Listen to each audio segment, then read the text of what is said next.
Kain tayo ng merong tayong ano dito, Bicol Express. Ayan. Sinampalukan na tilapia. Ayan. Sarap yan. Sinampalukan tilapia. Tsaka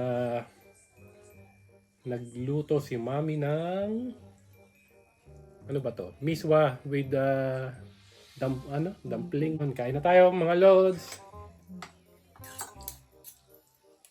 Sarap.